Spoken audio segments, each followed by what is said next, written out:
محمد اسماعیل صاحب، آپ نے اپنے دروس و خطابات میں اس بات پر زور دیتے رہے ہیں کہ انتخابات کے ذریعے اسلام کبھی نافذ نہیں ہو سکتا، اس کے لیے قربانیاں دینے والوں کی جماعت تیار کی جائے۔ یہ فرمائیں کہ قربانیاں دینے والوں کی اگر جماعت تیار ہو بھی گئی تو اس کا طریقہ کار کیا ہوگا؟ بقول آپ کے انتخابات کے ذریعے نفاذ اسلام کا مقصد حاصل نہ ہو سکے گا تو آخر کس طرح قربانیاں دینے والوں کی جماعت جدوجہد کرے گی؟ کیا تحریک بحالی جمہوریت المعروف BMRD کے طرز پر یا کسی اور طرح مثال کے طور پر پریشر گروپ کے طور پر یہ جماعت کام کرے گی؟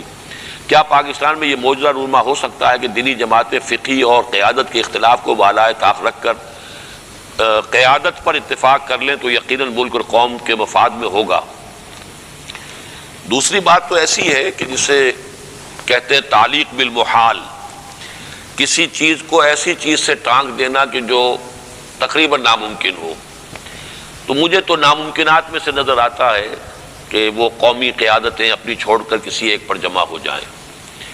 جو بات میں کہتا رہا ہوں وہ یہ ہے کہ کم سے کم وہ لوگ جو الیکشن کے ذریعے سے سمجھتے ہیں کہ یہاں اسلام آ سکتا ہے، انہیں یقیناً ایک ہو جانا چاہیے الیکشن کے میدان میں، ورنہ ہر ایک کے لیے وہی ہوگا جو ہو رہا ہے، تباہی ہے، بربادی ہے۔ باقی یہ کہ جو آپ نے پوچھا میرا طریقہ کار، وہ پتہ نہیں آپ نے یعنی اگر میرے دروس و خطابات سنے ہیں تو اجمالی طور پر تو آپ کے سامنے بات آئی ہوگی۔ آپ نے لفظ استعمال کیا پریشر گروپ، میں سمجھتا ہوں کہ یہی صحیح لفظ ہے، لیکن پریشر گروپ جمہوریت کے لیے نہیں، پریشر گروپ امر بالمعروف نہی عن المنکر کے لیے۔ یہ منکر ہے، اس کو بند کرو، ختم۔ لیکن اس کے لیے لوگ وہ ہوں جو اپنی زندگی کو خارج کر چکے ہوں، اپنی زندگی سے حرام مطلق کو نکال چکے ہیں اپنی معاش اور معیشت میں سے۔ ورنہ میں آج جلوس نکال دوں اور فرض کیجئے کہ جوش میں آ کر 1 لاکھ آدمی آ جائیں، لیکن وہ 1 لاکھ آدمی خود جو ہے ان کی اپنی معاش اور معاشرت جو ہے وہ غلط ہو، شریعت کے خلاف ہو، اس سے کچھ حاصل نہیں ہوگا۔ وہ جماعت ہو کہ جو حرام، ایک ہے کہ کوئی چیز مکروہات میں سے ہے یا ایک فضائل میں سے ہے کہ بہت بڑی بڑی نیکیاں، چلیے وہ نہیں ہے، لیکن حرام مطلق اور فرائض کی پابندی، کم سے کم فرائض کی پابندی اور حرام مطلق سے آزاد ہو جانا۔ جو لوگ یہ کام کریں وہ جمع ہوں، ایک جماعت بنے، اور وہ جماعت صرف یہ کام کرے، دعوت دیتی رہے جب تک کہ اپنا بیس اتنا مضبوط نہیں ہے۔ جب وہ 2 لاکھ کے قریب یا 3 لاکھ آدمی ہو جائیں واللہ عالم، تو اب وہ کہیں صاحب یہ حرام کام ہے، یہ اب ہم نہیں ہونے دیں گے، پھر گھیراؤ کریں، پکیٹنگ کریں، جلاؤ نہیں کریں، جلانا نہیں، گھیراؤ، گھیراؤ اور جلاؤ، اجراؤ نکال دیجئے اس میں سے، گھیراؤ۔ یہ کام جو ہے مثلاً شیعوں نے کیا ہے پاکستان میں۔